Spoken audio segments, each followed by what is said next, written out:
Can everybody be here by 6:30? Yes. She does. What? He does. All right. One question is Veterans Day. Do we meet on Veterans Day? That would be a regular meeting. Yeah, this is November 10th. Actually, Uh, that's a regular meeting. I think we do. It's a holiday, right? Well, the offices are closed, but I think council's going on that day. I think we still meet on that day. Okay, let's say, let's do those 3 days, right? I mean, the three ones we just picked, the 27th, what was it? The No, 20th, the 20th, the 3rd, and the 17th. 17th, at 6:30. All right, that takes care of one of our big discussion items.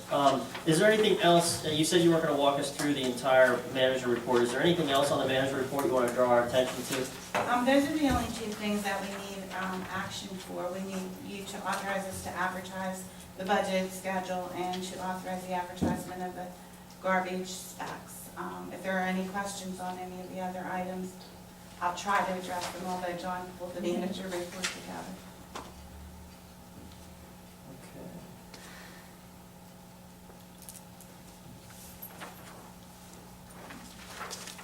No, I don't have any other questions. Anyone have any questions on the manager report? Okay. All right, I do not have a specific president's report. Let's go into the correspondence discussion. We've already talked about the budget review meetings, the stop sign request. Fred, you want to talk about that? Yeah. And in response to some citizens' concerns, I met with the mayor and the public works director, and we looked at 3 locations that probably need some stop signs. We made those recommendations. They were Lawson and Josephine Streets.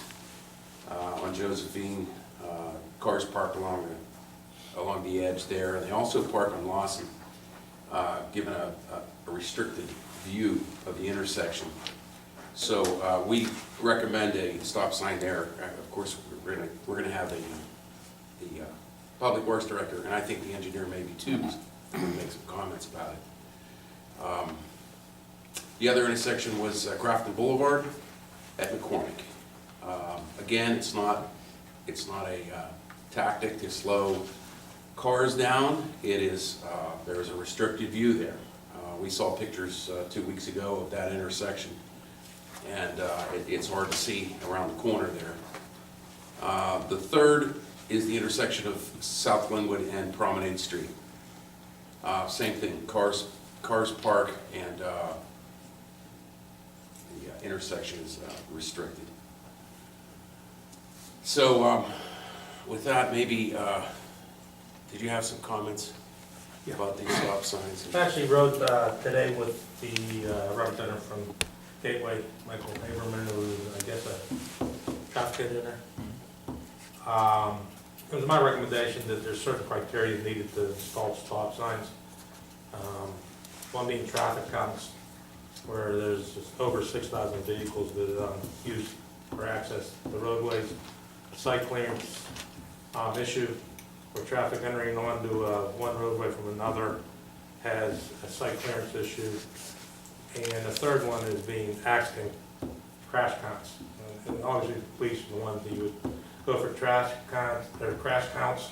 The site clearance issue, which is really an issue with all 3 locations, can be done by actually doing an investigation and simply reviewing the intersection and seeing if there's a clear sight to oncoming traffic. And the first one, traffic counts, can be done simply by using a mechanism that counts vehicles from different hours of the day at that location. So, and there was some question about the engineer review. Is it required? No, it's recommended that you do an engineer's review. And I rode with Gateway today, and 2 out of 3 locations the engineer agreed. The only one he didn't agree was McCormick and Grafton Boulevard. And the reason being, the site clearance issue that is there and exists, it's on private property. I think it was a 40-foot pine tree and some bushes. And by code, it's up to the property owner to remediate the site clearance. So I think it's going to be council's choice to either have that site clearance cleared, have somebody cut down a 40-foot pine tree, remove hedges, or they can actually do the ordinance and install a stop sign at McCormick and Grafton Boulevard. But the engineer will sign off on the other locations, looked at and reviewed it, we have the locations marked. That's the only one that he didn't feel comfortable signing off on because of the private property and site clearance. I reviewed that, those intersections the same with Mr. Kazarowski, Mr. Amendola. The McCormick thing is correct, that if you come out from McCormick, you can't see in a westerly direction on Grafton Boulevard. With the concerns of the citizens there, I think that stop sign by ordinance would be warranted. You can't impose a property owner to start removing trees for, because they're on their property, because people can't see. I think where a stop sign would be the same. South Linwood, there's concerns from the Stop there. citizens. Is that true? Pardon me? If those shrubs are within the street right-of-way, even though they are private property owner shrubs, a lot of times, and I'd have to see what ordinances you have, there are ordinances that allow you from a clear sight triangle at an intersection that allow a municipality to have the owner remove them. At their expense. Yes, if it's within the right-of-way. Might not be on the road, might not be within the I right-of-way. understand, but it's Right-of-way. 10 feet that's on But the, if it's in the right-of-way, yes, and I'd have to take a look at your local ordinance. We do have that. Yeah, I wouldn't be surprised, most municipalities do. Emily and Boulevard. And it's not a question of site clearance, Mayor, it's actually the question, do you have the property owner do the removal or do you install the stop sign? right. That's the question. Do you have the tree and hedges cut out or do you install the stop sign? Yeah. Well, for the stop sign to be installed, we've researched this issue before as to whether or not you need a traffic report. You don't need a full traffic report, but you need to have whatever you're doing done with an engineer. I mean, there's a couple things that govern this. The vehicle code, the U.S. Department of Transportation Federal Highway Administration Manual on uniform traffic control devices. All of these require engineering judgment or an engineering study to justify a warrant. And although these don't specifically require an engineering or traffic study, it specifically contemplates, and I'll read the quote for you. Engineering judgment shall be exercised by an engineer or by an individual working under the supervision of an engineer through the application of procedures and criteria established by the engineer. Documentation of engineering judgment is not required, but you need to have an engineer involved in the process. So if your engineer would say, I don't think you need a stop sign here, you'd be hard pressed to be able to justify it and do it. Is there an alternative, since it's a vision thing, to put a mirror up, one of those 180 mirrors? Because I think we need that at the corner of Noble and Grafton Boulevard too, at the bridge. The traffic mirrors, I'd have to refer to our engineer, because I know in the city, again, traffic mirrors were frowned upon and not installed because of an incident occurred with a traffic mirror. There was a fatality and the city was held liable because they had the traffic mirror installed and it wasn't an acceptable traffic device for that intersection. So, I mean, traffic mirrors are frowned upon, but the city, I don't know, traffic engineer. But I mean, know our our traffic- engineer is saying, a stop sign isn't warranted. No, he said he won't sign off on it. There was a site clearance issue, but he said to remedy the site clearance. There is a site clearance issue, so either you remedy the site clearance or install a stop sign. He wouldn't sign off for part of the letters he got sent to the borough. He wasn't gonna include the McCormick Grafton Boulevard intersection because the site clearance was on private property. And he felt that, that should be, make them remove it. It wasn't a municipal issue with the trees and the hedges. But So he's- if we tabled that one for just a second, the other two, right? It seems like the engineer He agreed that agreed. they were necessary for what you just described, that would also be appropriate. Rick, do you have anything to add? I mean, you agree? I think Yes, those two, if we're not talking about the third, those two, it sounds like there's no problem, you can move ahead, you've already got, and I talked to him earlier before he saw the site, he said many of these smaller intersections are very simple, and then through his judgment, he can say, yes, it's warranted, or no, it's Is not. that This all we not have to do, or knowledge. back to what you said, Rob, do you have to do a count of the cars and those other No, no. things, or that's not That's necessary? the criteria for the installation of a stop sign. You have to meet regulations, and the research I did was, engineer's recommendation is what you need, judgment recommendation, it's vague, and to be honest, with you, those are the criteria you need to install a stop sign. In all three incidents here, it's site clearance. The reason the engineer doesn't want to sign off on the one at McCormick and Stewart is he acknowledges there's a site clearance issue, but the site clearance isn't caused by the municipality, it's caused by a private property owner. So he doesn't feel, since it's not a municipality site clearance with intersection site, there's hedges and trees in that yard that's causing the site clearance. But the question here is, do you want council, does council go to this property owner and tell them to remove a 40-foot tree where you're Well, probably gonna if we have an ordinance, We do. if We we can have an enforce it. ordinance that are governing this, right, I think we We're have not a gonna right. ask the guy to Is respond. there- My recommendation to be in there with the tree, and We're not gonna- just dealing with the shade tree, Commissioner, you don't want to cut the tree down and remove hedges. I think you're No, better we're off not just installing the stop sign. Can we get a second opinion from another engineer?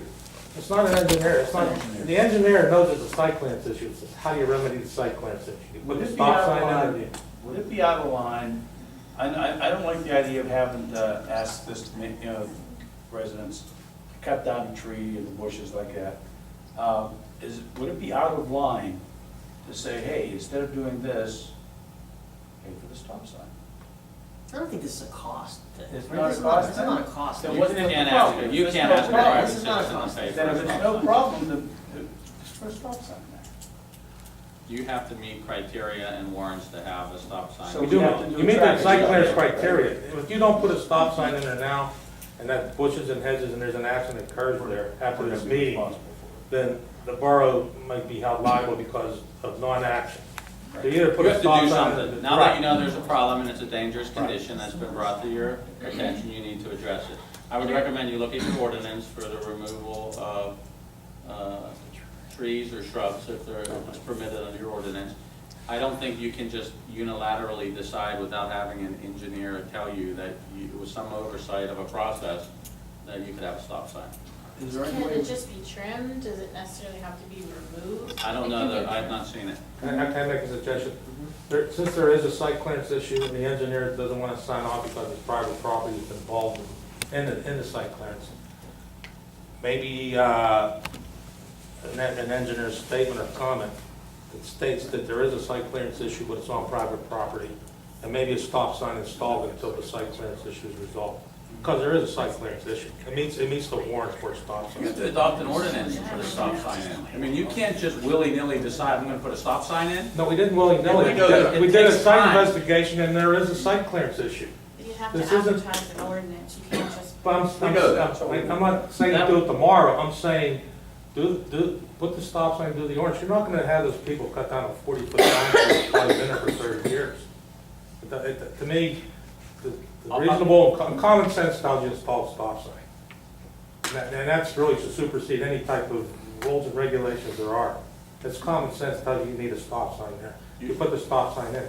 And Unfortunately. the engineer agrees, except for he agrees there's a site clearance issue, it's just that the obstruction's on private property.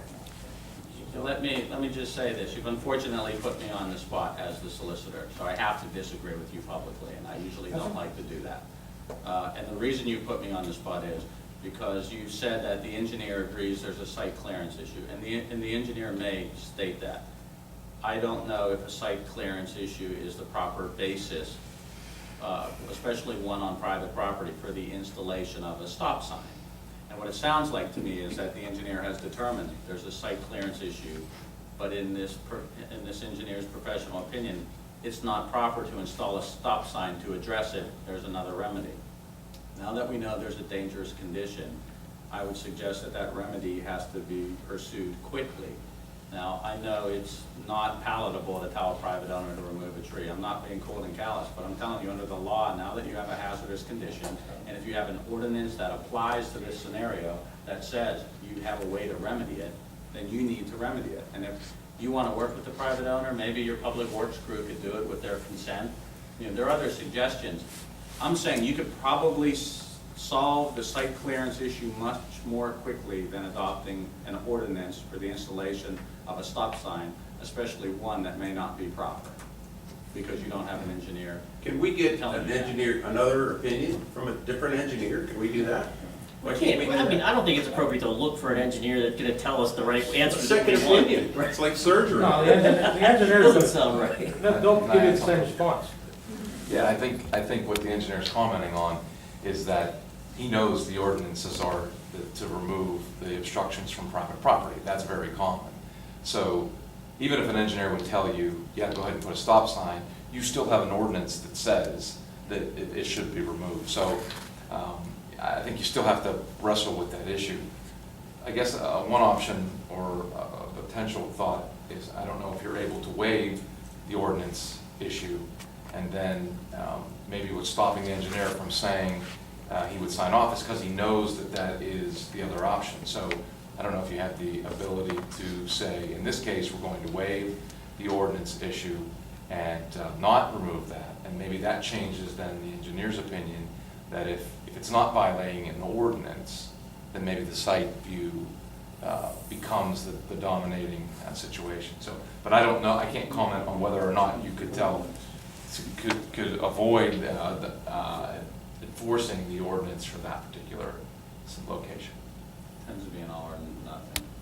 Otherwise, you risk the next person saying, why did you play favorites and pick this person? Or the last one, you're going to force the ordinance against coming back and suing the borough and saying, you know, I'm in some protected class and you enforced it against me and you allowed this other person to. And that's probably why Mike said that he wouldn't feel comfortable signing off, because he knows he's been through this 1,000 times. So he's skipping to the end point, which says we can't just put a stop sign to avoid a private property owner from trimming their trees, if that's what it Perhaps the is. resident doesn't even realize that it's. Yeah, so it sounds to me like the next course of action with this is if we're comfortable that the engineer agrees with the other two, we can take action, we can start the process to take He's action going to send you a on. letter saying that two. he agrees with the installation of the stop sign. Which would, on I guess, those would be two. step one, and then we have to go through ordinances and advertising, so it's some number of weeks, right, before we get there, but it feels like we're all in agreement that we can move forward on those two.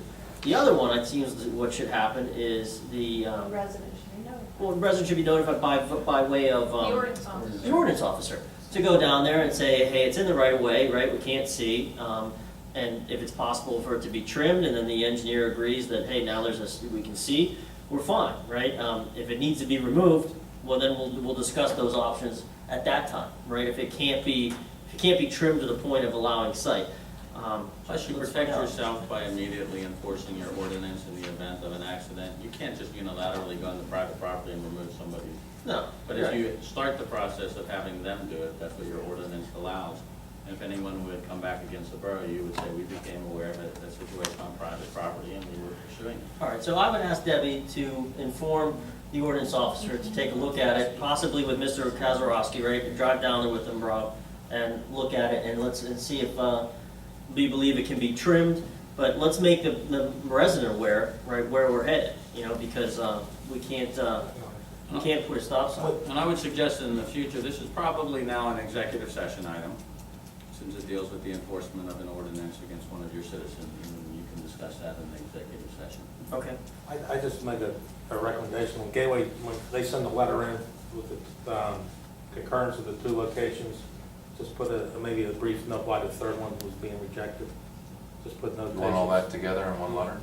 I mean, going to the council, but that way you document, that way they'll actually document when we went out to look at it and make sure. Maybe 2 different letters, Rick, think. That's what I was thinking, if you had to separate the issues. Yeah, I think that Good makes idea. sense. Okay, I'm sorry, Rick, I skipped over the engineer's report. Let's go to the engineer's report, and then we'll come back and talk about our last discussion item. Okay, I just have a couple points actually tonight. One is the Clearview Avenue project is essentially complete.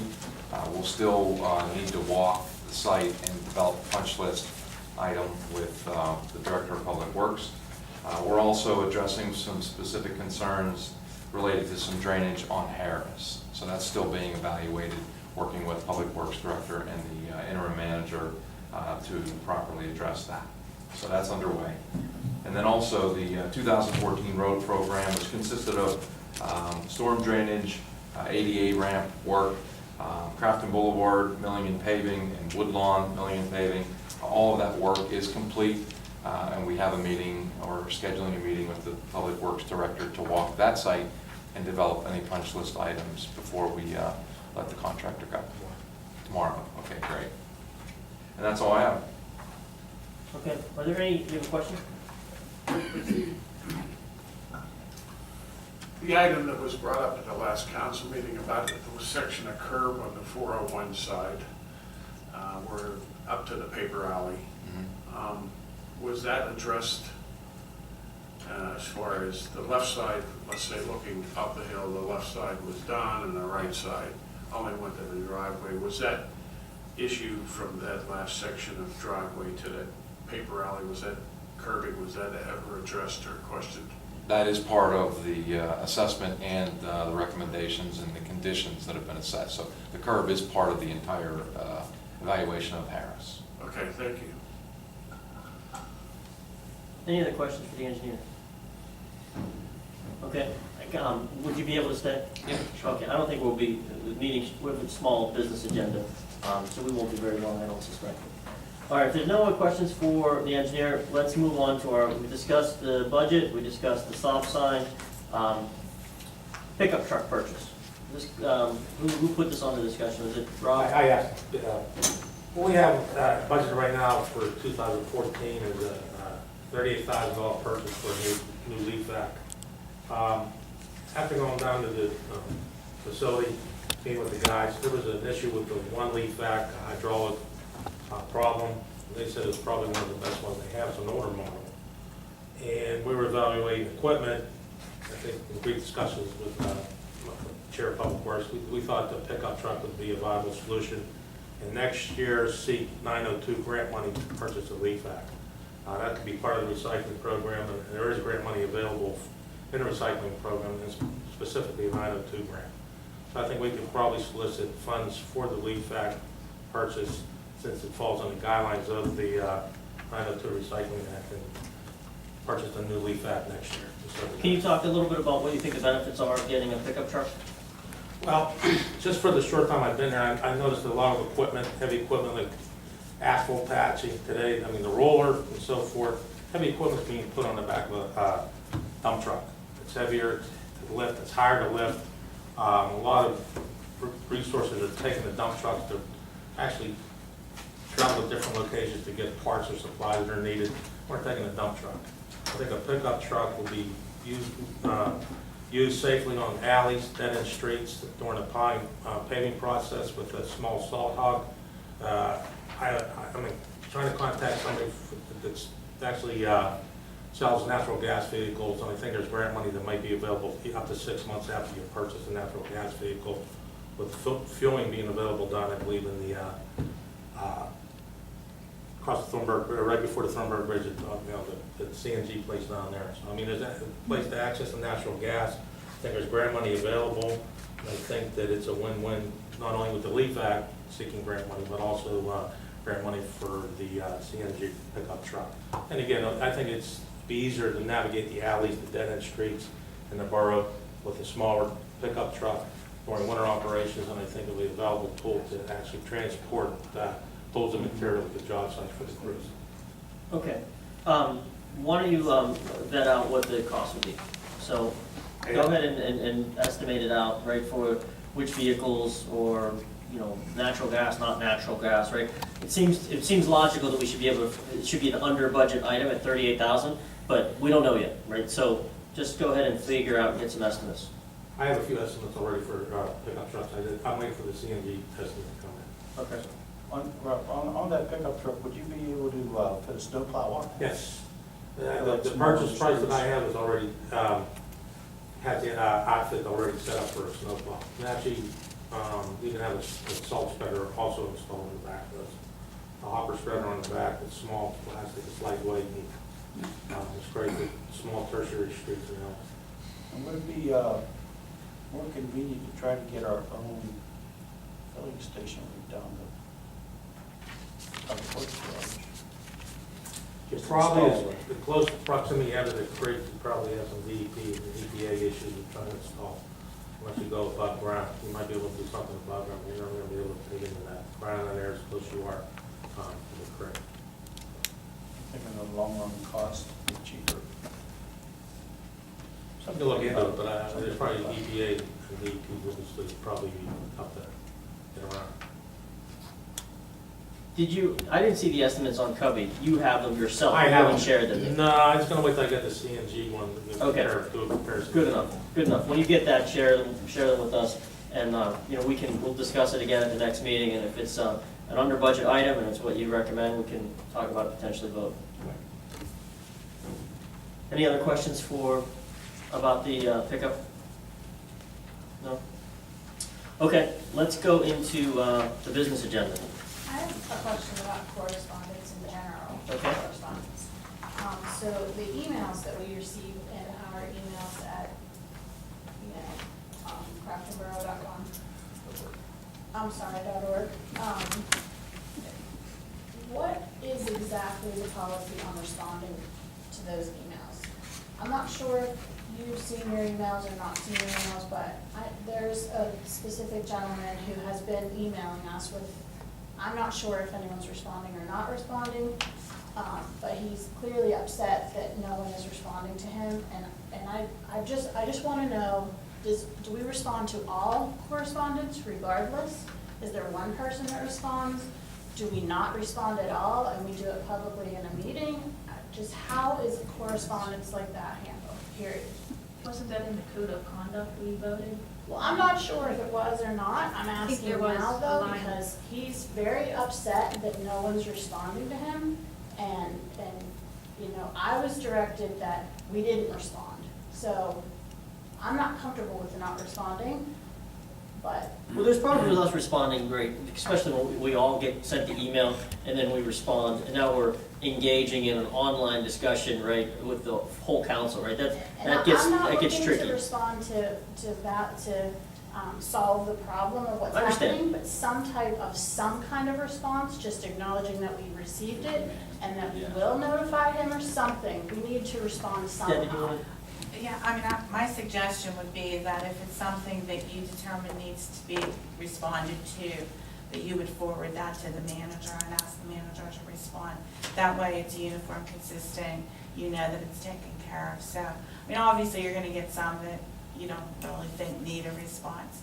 But if you get some that actually you've determined, and if there are several that go to the manager, that's okay, because the manager then can respond on behalf of everybody that got the email. That would be my suggestion. I agree with that. Okay, then let's do this. We'll, most of the time, anything I get, I do forward it to the manager. I forward it to Bob, and I forward it to Jamie, and now I forward it to John. Looking forward to one that you put on the correspondence for council. Yeah, so that's typically what I do. Now, Right, but the person who's emailing us doesn't necessarily know that you forwarded it on. So they're waiting for some kind of response. And whether the manager responds or doesn't respond, all they know is that they emailed you and you didn't respond to them. So we need to have something, and I would be happy to be the one to respond to say, we have received your email, it has been forwarded, and will be addressed, period, just so they know. I agree with you. I think that if you send it to the manager should indicate in the letter or response or email that he's here, it could be me, that we're responding on behalf of the council person who sent it to us, and that they've asked us to respond. That's how. Okay, so I am going to respond to any email that I receive in my crafton.org email indicating that I have forwarded it on behalf of me, and I won't speak for everyone else, and that whomever will respond to them accordingly. Yeah, I think you say that you've forwarded it to the manager and that the manager will take care of it or respond. Thank you. okay. All right. Anything else to discuss before we go to the business agenda? Okay, let's go into the business agenda. I'll entertain a motion to authorize the borough manager to submit a pre-application for CDBG Year 41 grant program for the demolition of 3 blighted abandoned properties being 78 Fountain Street, 25 Sycamore Street, and 27 Lincoln Street. So moved. Second. Any discussion on this motion? Yes. This is the first that I have, and I don't know about any of the council members, have heard about these properties being blighted, abandoned, or whatever. Do we own these